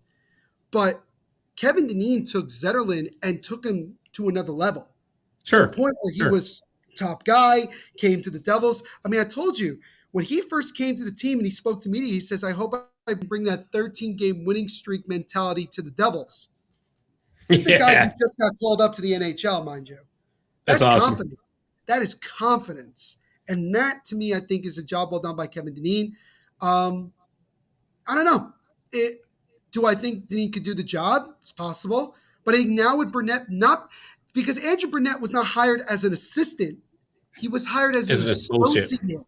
That's a big difference, too. Which is a glamorous title of saying, you're going to be the head coach. Right. Just, hang on tight. Because I said this before, and I'll reiterate it. Unless the Devils win the Stanley Cup this year, Lindy Ruff is not coming back. I'm just being kind of honest. Mm-hmm. I can't see it, but I don't think Lindy Ruff would stop being with the Devils. I believe that he will probably be put into a different role in the organization because a lot of the Devils players seem to like Lindy Ruff and like his coaching, which sometimes I question considering how the team plays sometimes. But, I think that there's a gentleman's agreement to all of this, to be quite honest with you. As far as Kevin Dineen is concerned, look, if he gets an opportunity somewhere else, I totally understand. But right now, I love what he's done in Utica, and I'm excited to see him do it again and maybe go even further than he did in his first year here in Utica. So right. I think right now it leaves him where he still is. But things can change. Things can certainly change. Oh, sure, Ken. I mean, he's in the second year of a 3-year contract. So, I mean, that's, they do have some security there. And we were talking before the show came on about the whole Johnny Gaudreau situation. How that, we were talking that he wanted to go home, but, same time zone, I guess, good enough for him. Going to Columbus. He wanted to go home, but not be too close to home. So right. It's like a kid going to college and saying, I want to be away from my parents, but I also don't want to be that far away. Yeah. So it's like like you live in New Jersey, you're from New Jersey, but you go to school in Philadelphia, so you're kind of away from your family, but not really. But you're a 30-minute drive home. Yeah. You're but he's like, oh, it's only like a 2-hour flight. And I'm like, what? Yeah. What does that even mean? It's like the more he spoke about why he wanted to go to Columbus, the worse he sounded. Like the worse it got. Especially when he was like, oh, yeah, we were in position to sign with the Devils. And then Columbus jumped in. Which to me is just like, if he didn't have any time to think about Columbus and like everything like that, this clearly tells me he just wanted somebody else to jump in. He didn't want to go to the Islanders and he didn't want to go to the Devils. So he goes to Columbus. The Flyers fans don't hate him. Even Calgary fans are like weirded out, but they're like, we lost out to Columbus?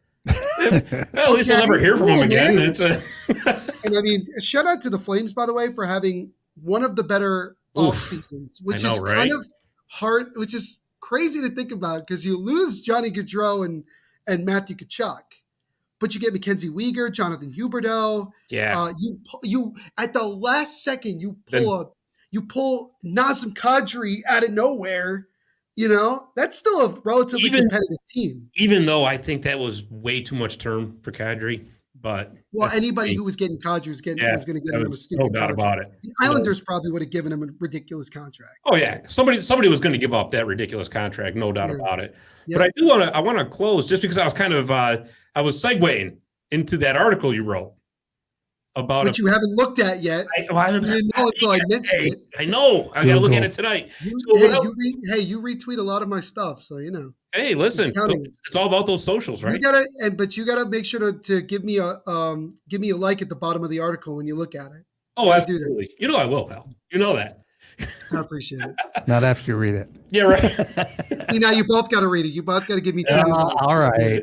Listen, and you know what? As long as it doesn't. It's only a 7-minute read. Too bad. As long as it doesn't involve Zetterlund, my daughter will give you a like too. It's not about Zetterlund. It's not about Zetterlund. I mean, I can write one for her. She can read it. Me that I'm insane or whatever. She'll put a hit on you. Probably. She's got all her babysitting money now. Yeah. Yep. But without giving it away, just kind of give us a quick gist of what it's all about. Well, I personally don't mind giving it away because anybody could go look it up on Inside the Puck. I post a new article, like I mentioned before, every Wednesday. So covering the Devils. I like also writing opinion pieces as well, just to kind of spice things up. And sometimes, in a week, you don't have a whole lot to talk about. So sometimes you got to come up with an idea of sorts. And so I went down the route of David Posnock because it was very interesting because it's an interesting situation right now with him, right? The Bruins haven't re-signed him yet. And granted, it's August. I mean, they don't have to do it now. They don't have to do it even in December. Like they could just wait till next offseason and do it if they felt like. I'm just, again, there's so much that goes into this that has to happen for the Devils and Posnock to become a reality. But the main premise of the article is, should the Devils pursue David Posnock? And I was just talking to somebody about this today about, being a little bit more clear. What I meant by the article, if you read it already, great. But if you haven't, just understand this. I'm talking about the Devils pursuing him in a trade later on this season or next free agency when he becomes a free agent. So I'm not talking about in the right now, today, somehow pull it off. Like doing it right now is ludicrous and everything like that. But I was talking about the positive reasons and the things that make sense to why a guy like Posnock would be good here. Would he come here? That's up to him. That's up to him to make that decision. And the Devils got to do stuff to make it attractive, like winning, getting into the playoffs, showing that the core of the team is taking a step forward. I mean, would we love to see Jack Hughes get 100+ points this season and the Devils make the playoffs? Absolutely. Absolutely. Would we love to see Fabian Zetterlund make the team and score 40 goals in his first full season? Yeah, it's unreal as hell, but, anything is possible. Hockey's a magical, unpredictable sport, as they say. I'd like to know what a crop ton is. Oh, what? Yeah, that was, sometimes, I say one thing and I mean the other. Okay, all right. Just checking that. I feel like now he's not going to give me a like because of that. Just for it's so critical. Yeah. But no, I mean, look, the Devils need a guy that has a nose for the goal, a guy who, is a superstar. And Jack Hughes can certainly become this guy, okay? But right now, other than in Devils world, how well known is Jack Hughes? Like how many people around the world in the hockey world really 100% know who Jack Hughes is? Not as much as you'd think. Let me put it that way. And obviously this is a big year for him to take that step into becoming the superstar that we all believe that he is. But the Devils have, for the most part, struck out on getting the top, big name player. They got Dougie Hamilton 2 years ago, and they finished in, let's call it, second place in getting Johnny Gaudreau this last offseason. And you look at some of the talent that'll be in the next free agency market, and the top two guys in my head that come right away are a 32-year-old Patrick Kane, who's going to get a crap load of money no matter where he goes, probably the Rangers. And you got a guy like David Posnock, who is going to fetch $10.5 million. Easily. The Devils will have about $35 million in cap space before anything else. before anything else, $36 million cap space. Even signing a long-term deal with Jesper Bratt, which is all what we're hoping for. Because we were trying to get it done this year. It didn't work. We got him on a 1-year deal. It's fine. He's going to be an RFA next season. I think it's going to work out eventually.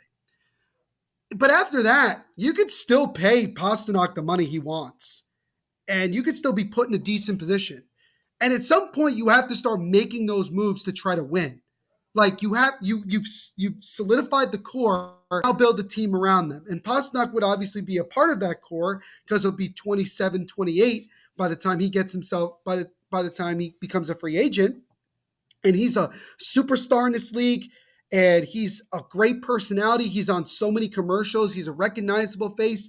Him coming to New Jersey would legitimize this franchise even more. And Tom Fitzgerald, I think, is not afraid to do what he needs to do to make this team better. And he has the financial backing of the ownership, which I never thought I'd see that in my lifetime, to actually go out and spend if he has to. But at the end of the day, is all of this realistic? It's going to take time for it to become realistic. But it was just speculation. And I think it's interesting. Yeah. Do I think the Devils need to trade for Posnock?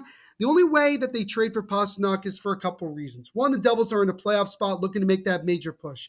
Two, the Bruins are going nowhere, and they've not gotten close to a contract extension with Pasta. Three, the Devils have to be okay with giving up maybe a top prospect or two and some draft picks, which draft picks at this point, I mean, first-round picks, we've done enough of it. Honestly, and we have a boatload of prospects. So, I mean, we can make it work. Make it work and everything like that.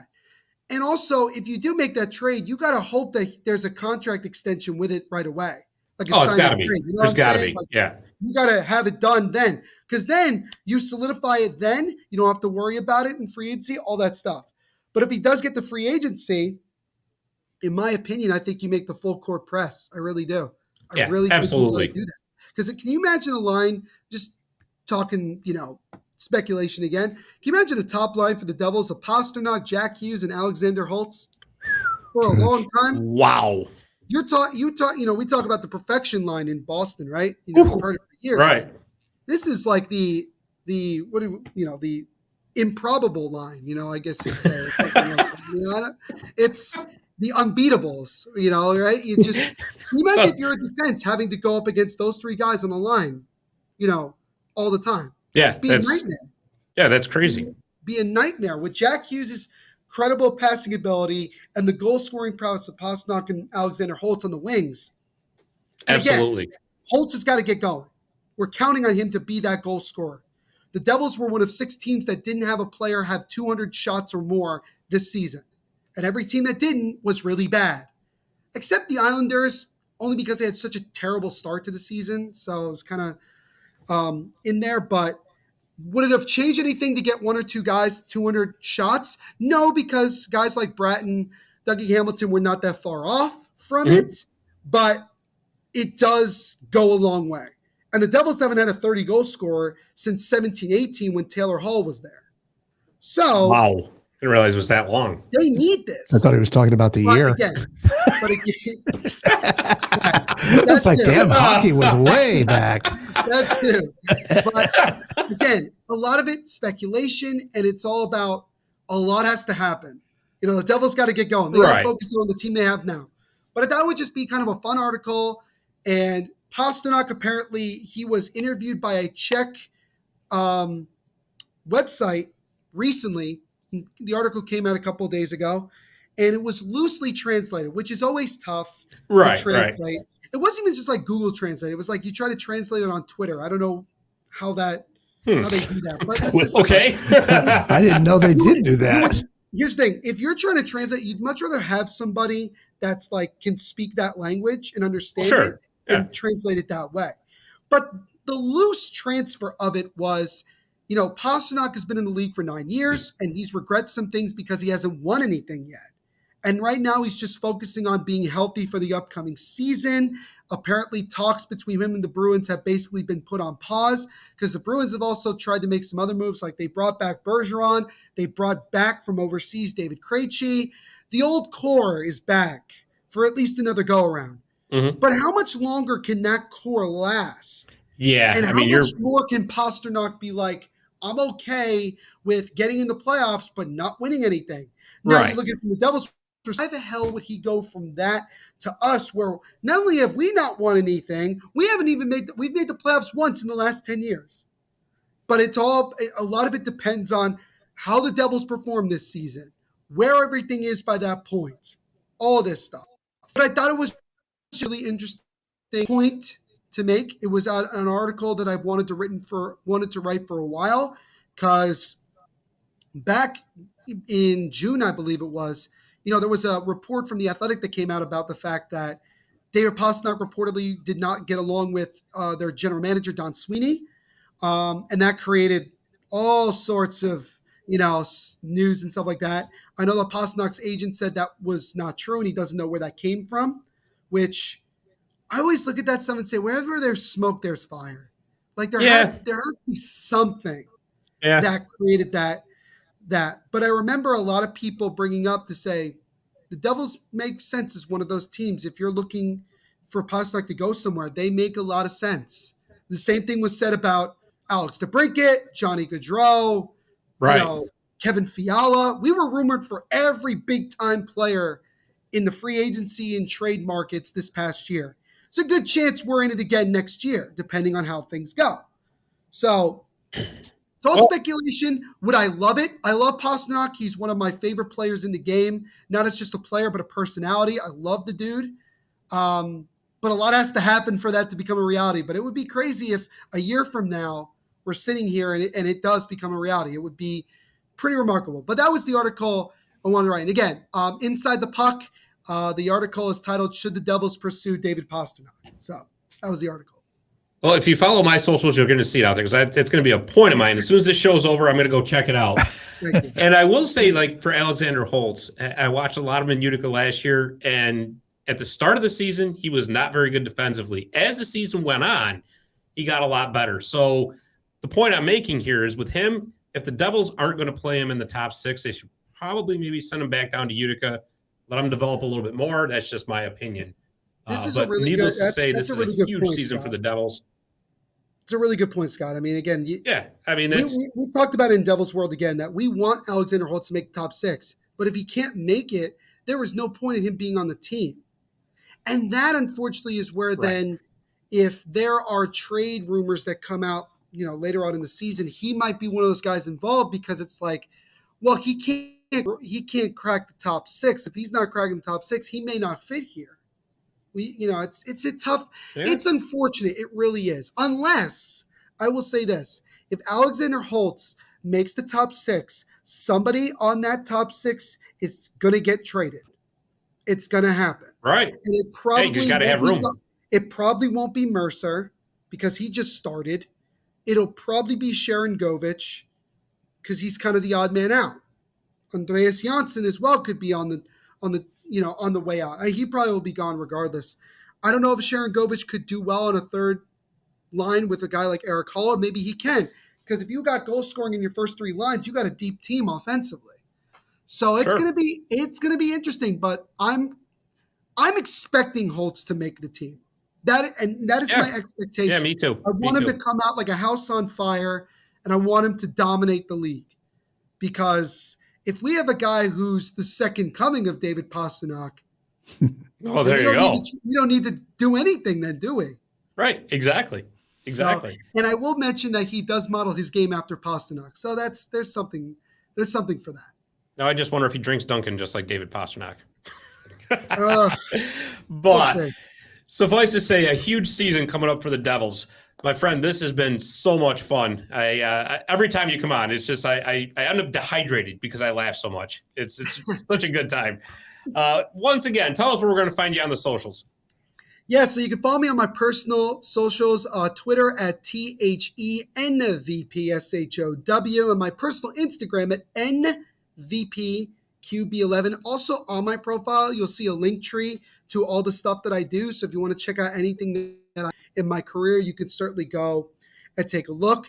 And as far as the Devils are concerned, check out the Devils State of Mind podcast. Again, new episodes every Monday and Thursday.